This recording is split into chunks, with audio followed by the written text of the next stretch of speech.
Ya Arhamar Rahimin, irhamna.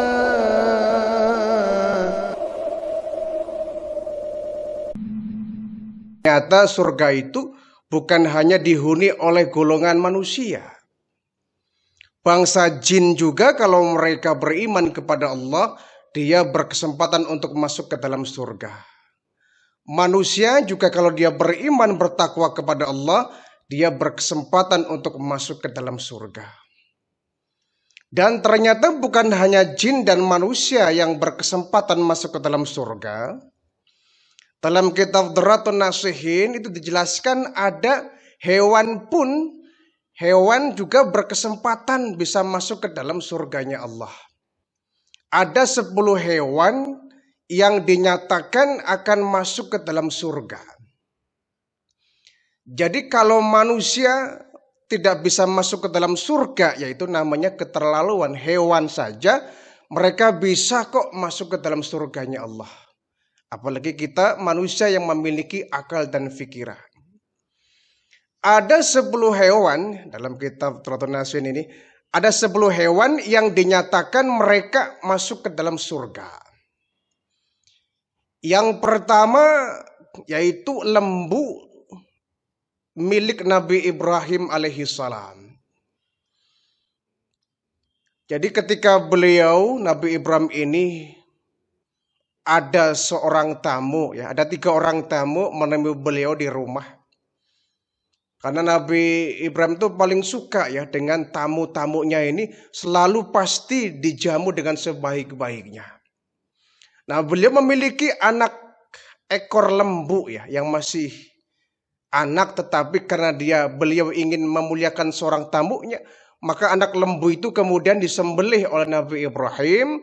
Dagingnya kemudian disajikan untuk tamu-tamunya. Namun ternyata ketika tamu itu dihidangkan daging lembu yang disembelih Nabi Ibrahim ini, tamu-tamu ini kemudian gak mau. Kenapa? Ternyata 3 tamu yang datang ini adalah bukan manusia, melainkan adalah malaikat ya. Para malaikat yang datang bertamu kepada Nabi Ibrahim. Ya walaupun mungkin sia-sia ya, karena sudah disembelih, sudah dimasak, tapi ternyata adalah bukan manusia tamunya. Namun beliau sudah berkorban untuk tamunya, yakni seekor lembu. Nah, lembu ini yang kemudian dinyatakan akan menemani Nabi Ibrahim ketika beliau masuk ke dalam surga. Jadi pertama, hewan yang masuk surga adalah anak lembu yang dimiliki oleh Nabi Ibrahim alaihissalam. Yang kedua, hewan yang akan masuk surga yaitu kambing atau domba yang dulu pernah dikorbankan saat Nabi Ibrahim diperintah untuk menyembelih putranya sendiri Ismail. Jadi ketika Nabi Ibrahim itu bermimpi, ya, dalam satu kisah sejarah di Al-Quran pun dijelaskan, mimpi bahwa Nabi Ibrahim diperintahkan untuk menyembelih putranya sendiri, Ismail. Untuk menguji sejauh mana cintanya Nabi Ibrahim kepada Allah Subhanahu wa Ta'ala. Lebih besar mana cinta Nabi Ibrahim kepada Allah atau cinta beliau kepada anaknya. Jadi Allah hanya ingin menguji sebetulnya. Ya. Allah Maha Rahman, Allah Maha Rahim, tidak mungkin Nabi Ibrahim kemudian dibiarkan menyembelih putranya.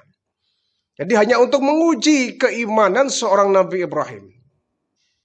Jadi ketika di hari yang sudah ditentukan, tanggal 10 Dzulhijjah, ketika itu Ismail yang masih kecil dan sedang lucu-lucunya dibawa oleh bapaknya Nabi Ibrahim di atas sebuah bukit untuk disembelih atas perintah dari Allah. Namun semua itu karena ujian dari Allah, bukan perintah yang sebenarnya. Ternyata ketika Nabi Ismail hendak disembelih oleh Allah diganti dengan seekor kambing gibas atau domba. Sehingga yang disembelih adalah leher domba, bukan leher Nabi Ismail alaihissalam. Nah, ini merupakan domba pertama yang dijadikan kurban dalam sejarah syariat kurban ini. Maka domba ini Ada sebagian ulama menyimpulkan dan mengatakan bahwa domba yang dikorbankan ini akan menemani Nabi Ismail di dalam surga. Ada sebagian riwayat yang menjelaskan seperti itu. Yang ketiga, hewan yang akan masuk surga itu adalah unta milik Nabi Soleh alaihi salam. Nabi Soleh yang kemudian ketika itu dalam sejarah diceritakan ditantang oleh umatnya. Ya. Wahai Soleh, kalau kau seorang nabi, bisakah engkau mengeluarkan seekor unta dari sebilah batu ini? Ini kan tantangan yang sangat keterlaluan. Ya. Secara akal ya tidak mungkin batu bisa melahirkan seekor unta. Ya. Tapi tantangan ini tentu tidak membuat Nabi Soleh kemudian ciut. Ya.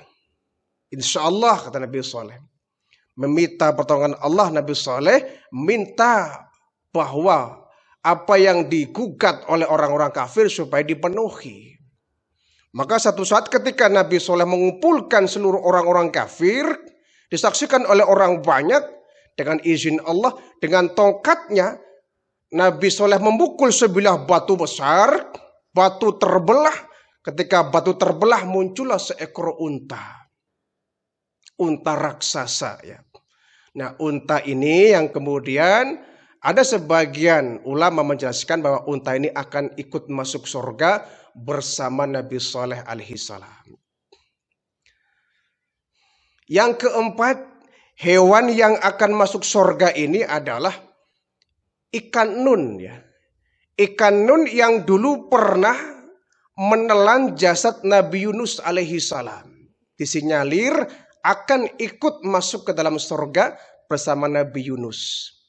Jadi ketika satu saat Nabi Yunus itu mendapatkan peringatan dari Allah Subhanahu wa taala ya karena beliau meninggalkan kaumnya.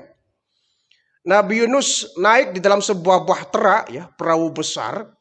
Allah beri peringatan Nabi Yunus dengan adanya gelombang besar yang menerpa bahtera kapal laut yang dinaiki oleh Nabi Yunus. Sehingga Nabi Yunus kemudian berdasarkan undian dan kesepakatan dilemparlah Nabi Yunus di atas perahu ini ya. Jatuhlah Nabi Yunus di antara gelombang laut yang menggunung. Kemudian Nabi Yunus ditelan oleh seekor ikan raksasa yaitu ikan nun. Nah, sebagian ulama menjelaskan bahwa ikan nun ini nanti kelak akan masuk surga bersama Nabi Yunus alaihi salam. Yang kelima, lembu milik Nabi Musa alaihi salam. Ya. Ada satu riwayat menjelaskan, di zaman Nabi Musa ada seorang yatim. Seorang yatim yang bapaknya ini orang soleh. Bapaknya ini orang yang beriman, orang yang soleh, tapi menjadi korban pembunuhan. Nah, pembunuhan ini kemudian tidak sanggup diungkapkan siapa sebetulnya membunuh sang bapak dari yatim ini yang merupakan orang yang soleh ini. Namun atas perintah Allah, si yatim ini memiliki seekor lembu ya, kerbau kecil ya, kerbau kecil yang disembelih oleh Nabi Musa alaihi salam. Ketika disembelih, di antara bagian tubuh hewan ini dipukulkan di atas makam bapak dari seorang yatim ini. Ketika dipukul, tiba-tiba dari dalam kubur ini muncullah sosok seseorang ya, bapak dari seorang yatim ini, kemudian menjelaskan bahwa saya dibunuh oleh si A. Sehingga jelaslah bahwa sang pembunuhnya adalah si A. Nah, kemudian atas izin Allah, jenazah ini kemudian masuk dalam kubur lagi. Nah, riwayat menjelaskan bahwa anak lembu yang disembelih ini kelak akan masuk surga bersama Nabi Yunus alaihi salam. Nabi Musa ya, Nabi Musa alaihi salam. Yang keenam, hewan yang nanti akan masuk surga itu adalah himar atau keledai milik Nabi Uzair alaihi salam. Bagi kita mungkin Nabi Uzair ini seorang nabi yang kurang terkenal ya, kurang familiar. Tapi nama beliau tercantum dalam Al-Quran, surat As-Saff itu ya. Kemudian ada juga dalam At-Taubah juga ada. Uzair ini nabi yang hidup di zaman Nabi Isa alaihi salam. Satu hari beliau, Nabi Uzair ini, dengan naik keledai memasuki satu kampung. Satu kampung yang di kampung itu ternyata habis terjadi peperangan.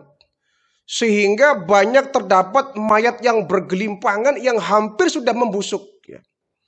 Sudah membusuk karena mungkin waktunya sudah lama ya. Mungkin setahun telah berlalu. Tapi ada bekas mayat yang bergelimpangan di situ. Ada yang tinggal tulang belulang, ada yang tinggal tengkoraknya saja. Nabi Uzair naik keledai sampai di tempat itu beliau bergumam, Allah bisa enggak ya menghidupkan orang yang sudah hancur luluh begini? Nah, kemudian dengan atas izin Allah kemudian menidurkan Nabi Uzair sampai 100 tahun lamanya beserta keledainya. Kalau Ashabul Kahfi itu kan 300 tahun. Tapi Nabi Uzair ini ditidurkan oleh Allah selama 100 tahun. Sampai ya namanya juga orang tergeletak itu kan pasti akan hancur luluh ya. Akan dimakan oleh cacing dan belatung. Termasuk Nabi Uzair ini. Meskipun belum ditidurkan tapi kan seperti orang yang meninggal dunia. Badannya digerumuti semut, digerumuti oleh cacing, oleh belatung-belatung sehingga hampir saja badan Nabi Uzair ini ya separuh utuh, separuh hampir habis ya. Termasuk keledai yang dinaiki oleh Nabi Uzair. Nah, setelah 100 tahun berlalu, Allah membangunkan kembali Nabi Uzair. Kemudian beliau bangun seperti bangun orang yang baru tidur semalaman. Ternyata orang mengatakan bahwa engkau wahai Uzair tidur di tempat ini bukan semalam, tapi nyaris 100 tahun lamanya. Tapi Allah bangkitkan kembali Anda menjadi orang yang semula. Dan mendengar peristiwa ini Nabi Uzair sujud syukur taubat kepada Allah ya. Beberapa waktu lalu dia mengatakan bahwa sanggupkah Allah menghidupkan orang yang sudah hancur luluh seperti ini. Ternyata dirinya menjadi contoh bahwa Allah lah mampu menghidupkan kembali Nabi Uzair alaihi salam dengan keledainya. Sehingga kemudian keledainya ini nanti kelak akan menemani Nabi Uzair masuk ke dalam surga. Yang ketujuh, hewan yang nanti akan masuk surga, yakni semut tentara dari Nabi Sulaiman alaihi salam. Kita tahu semut ini kan binatang yang serba ada ya. Ketika dia mencium, ada makanan yang berbau manis, pasti di situ semut ada. Di zaman Nabi Sulaiman, semut ini merupakan tentara ya, yang ikut membantu beliau dalam membangun sebuah kerajaan besar. Bahkan satu hari ketika Nabi Sulaiman sedang naik kuda ya, memasuki suatu bukit. Kemudian Nabi Sulaiman menyetop pasukannya. Wahai pasukan, stop, berhenti dulu. Ada apa Sulaiman? Di depan ada kerajaan semut yang sedang kocar-kacir, mereka sedang masuk ke sarang masing-masing. Anda tahu? Ya, saya tahu bahasa mereka. Kita berhenti sejenak sampai semua semut masuk ke lubang masing-masing. Kenapa? Ya kalau kita nggak berhenti, maka kalian pasti nggak tahu di antara mereka mungkin ada yang kalian injak. Kita berhenti dulu sampai semua semut masuk ke dalam sarang-sarangnya. Bahkan ketika Nabi Sulaiman membangun sebuah istana, ya, semua binatang ikut membantu. Semut pun ikut membantu, membawa kerikil-kerikil kecil, ya, sesuai dengan kemampuan si semut ini. Ikut membantu membawakan kerikil-kerikil kecil. Ya. Jadi semut merupakan tentaranya Nabi Sulaiman alaihi salam. Sebab itu semut termasuk binatang yang tidak boleh kita membunuhnya. Memang kalau kita dalam kehidupan ini kan sering sekali kita menemui semut ini cukup menjengkelkan ya. Sangat menjengkelkan, kadang-kadang kita baru beberapa menit naruh makanan manis langsung dikerumuti oleh semut. Bahkan semut ini mencari makanan yang kira-kira terbuka dan manis. Jadi kalau kita tiba-tiba menemukan semut sampai berbaris panjang mengerumuti makanan kita, ya bukan salah semut juga. Salah kitanya nggak rapi naruh makanan. Kita tidak boleh membunuh mereka, ya. Tidak boleh, semut termasuk binatang yang dilarang untuk kita bunuh. Lalu bagaimana kalau banyak di rumah-rumah kita? Ya tinggal kita sapu saja, ya. Kita sapu, kita usir lah. Jangan sampai kita siram pakai minyak, kita bakar. Ini tidak boleh, ya. Atau misalkan kita sering menemukan semut di pepohonan, ya. Kita ambil api, kita bakar seisinya, seisi pohon itu, semut itu nggak boleh, ya. Cukuplah kita usir saja, kita usir saja. Jadi termasuknya lebah, ya. Lebah pun hewan yang tidak boleh kita bunuh, apalagi lebah. Lebah ini hewan yang sangat mengundang manfaat untuk manusia. Bagaimana tidak, ya? Madunya ini sangat berkhasiat untuk kesehatan manusia. Orang bisa sembuh dari penyakit hasil dari madu yang dikeluarkan oleh sang lebah. Jadi kita pun nggak boleh mengganggu apalagi membakar sarang lebah. Nah, pun demikian semut. Jadi ada sebagian ulama menjelaskan bahwa semut ini termasuk hewan yang kelak akan masuk surga bersama Nabi Sulaiman alaihi salam. Yang kedelapan, hewan yang akan masuk surga menurut keterangan Turatul Nasihin ini yaitu burung hudhud. Burung hudhud yang dulu pernah berjasa dalam kehidupan perjuangan dakwah Nabi Sulaiman alaihi salam. Itu ketika beliau berusaha untuk mengislamkan Ratu Balqis, ya. Ratu Saba yang sangat besar luar biasa. Ini burung hudhud ini yang sebagai tim pengawas, ya. Sebagai pengintai, ya. Sebagai spion yang mengetahui bagaimana kabar dari Ratu Balqis ini. Ketika Nabi Sulaiman mengantarkan surat, yang membawa surat Nabi Sulaiman sampai ke negeri Sabak, sampai di istananya Ratu Balqis, ini burung hudhud. Kemudian satu saat Nabi Sulaiman memerintahkan burung hudhud ini untuk selalu, ya, mengawasi apa selanjutnya, apa reaksinya. Nah, ketika Ratu Balqis kemudian datang ke kerajaan Nabi Sulaiman, itu pun dikasih tahu oleh burung hudhud ini.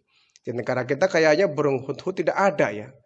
Ini termasuk burung yang langka di tanah Arab pun mungkin sampai sekarang sudah punah barangkali. Burung hudhud ini kemudian disinyalir akan masuk surga bersama dengan Nabi Sulaiman alaihi salam. Yang kesembilan, hewan yang akan masuk surga yakni anjingnya Ashabul Kahfi. Ini cerita yang sudah banyak diketahui oleh kita, ya. Bahkan sampai ada satu surat namanya Al-Kahfi, kisah 7 pemuda yang konsisten dalam berdakwah, berani menghadapi kezaliman rajanya ketika itu, raja kafir. Sampai kemudian habis berdakwah dikejar-kejar oleh orang-orang kafir, sembunyilah, ya, 7 pemuda Ashabul Kahfi ini dalam sebuah goa. Dan ternyata di antara 7 pemuda ini diikuti oleh seekor anjing. Yang anjing ini setia kemanapun 7 pemuda ini pergi. Ketika 7 pemuda ini dikejar-kejar oleh orang kafir, anjing pun ikut dikejar-kejar. Ashabul Kahfi ini dibantai, dilempari, anjing pun ikut dilempari. Nah, atas kekuasaan Allah, Ashabul Kahfi ini, 7 pemuda yang soleh ini ditidurkan oleh Allah selama kurang lebih 300 tahun lamanya. Bayangkan tidur 300 tahun. Ya. Seperti orang meninggal saja tapi masih ada nyawanya. 300 tahun ditidurkan oleh Allah termasuk anjing yang mengikutinya. Tetapi aneh bin ajaib, 300 tahun meninggal dunia badan tetap utuh. Tetap utuh, tidak hancur, tidak dimakan oleh binatang. Sampai kemudian 300 tahun lamanya bangunlah 7 ashabul kahfi ini yang mereka disangka mereka tidurnya hanya semalam, hanya 1 jam, hanya 3 jam. Ternyata mereka tidur melampaui generasi 300 tahun lamanya. Nah, kemudian ada keterangan bahwa 7 pemuda ashabul kahfi ini akan masuk surga, pun demikian anjing yang mengikutinya ikut masuk ke dalam surga. Yang ke-10, hewan yang akan masuk surga itu adalah buraq. Ya. Buraq yang menjadi tunggangan Nabi Muhammad sallallahu alaihi wasallam ketika peristiwa Isra Mi'raj. Bahkan konon katanya, ya, ada keterangan mengatakan bahwa buraq ini ternyata sudah pernah ditunggangi nabi-nabi sebelumnya. Sebelum ditunggangi oleh baginda Rasulullah ketika Isra Mi'raj. Ya. Jadi hewan ini misterius ya. Nabi hanya menceritakan bahwa buraq ini lebih besar dari himar atau keledai, lebih kecil daripada kuda. Tetapi dia bersayap. Larinya itu adalah sejauh mata memandang. Sekali loncat sejauh mata memandang. Ya. Mungkin sampai 1 kilometer barangkali sekali lompat ya. Buraq ini kan barokah, artinya adalah kilat. Buraq ini artinya kilat, maka pantas larinya secepat kilat. Sehingga tidak heran kalau kemudian baginda Rasul melaksanakan Isra Mi'raj ya, dari Masjidil Haram Mekah sampai Masjidil Aqsa Palestina, waktunya hanya sangat cepat sekali. Bahkan belum melintasi 7 lapis langit, berjumpa dengan Allah, menemui alam neraka, menemui alam surga, kembali ke kampung halaman kota Mekah hanya sepertiga malam saja. Hanya hitungan jam, tidak sampai 1 malam penuh. Kenapa? Kendaraan beliau super cepat, buraq. Ya. Nah, buraq ini kemudian ada ulama menjelaskan bahwa dia termasuk hewan yang akan masuk ke dalam surganya Allah. Jadi kesimpulannya ya, kalau hewan saja ya, ketika mereka setia mengikuti para nabi dan para rasul, mereka pun masuk surga. Apalagi kita manusia. Kalau kita setia mengikuti para rasul, para nabi, insya Allah kita pun berkesempatan masuk ke dalam surga. Mereka 10 hewan ini membantu kehidupan para nabi. Menopang ya. Membantu partisipasi dalam perjuangan dakwah seorang nabi, seorang rasul. Sehingga 10 hewan ini masuk dalam surga. Nah apalagi kita. Kalau kita pun membantu perjuangan nabi dan rasul, kita pun insya Allah berkesempatan besar untuk masuk ke dalam surganya Allah. Itu binatang, hewan. Lah kita manusia punya akal, punya pikiran, punya hati. Maka kita lebih banyak lagi peluang untuk bisa masuk ke dalam surga dengan syarat kita membantu perjuangan, mengikuti perjuangan para nabi, para rasul sebagaimana hewan-hewan ini. Ya. Ulama itu kan ahli waris para nabi. Ya. Mereka lah yang membantu perjuangan para nabi, para rasul. Karena baginda Rasulullah wafat dan tidak diteruskan oleh nabi-nabi yang selanjutnya. Khatamil Anbiya, nabi yang paling terakhir. Maka para ulama, para kiai, para mubaligh, mereka merupakan pembantu para nabi, para rasul dalam estafet perjuangan berdakwah mensyiarkan risalah Islam ini. Nah kita kalau mengikuti para nabi, para rasul, ya pasti kita akan masuk surga. Ya, karena pedomannya hewan saja ikut nabi, ikut rasul, mereka masuk surga. Kita harus malu, jangan sampai hewan pun masuk surga. Kita kok manusia ada yang sampai tidak masuk dalam surga. Kita kan malu. Hewan saja mau kok mengikuti para nabi, para rasul. Kenapa kita manusia yang sehat, yang waras, yang normal, punya akal fikiran, kenapa kita nggak mau mengikuti para nabi, para rasul? Jadi kalau mereka pun bisa masuk surga, kenapa kemudian manusia ada yang tidak masuk surga? Ini kan memalukan. Berarti kita kalah dengan hewan-hewan tadi. Jadi insya Allah kalau kita pun setia menjadi pengikut para nabi, para rasul, insya Allah kita berkesempatan akan masuk dalam surganya Allah.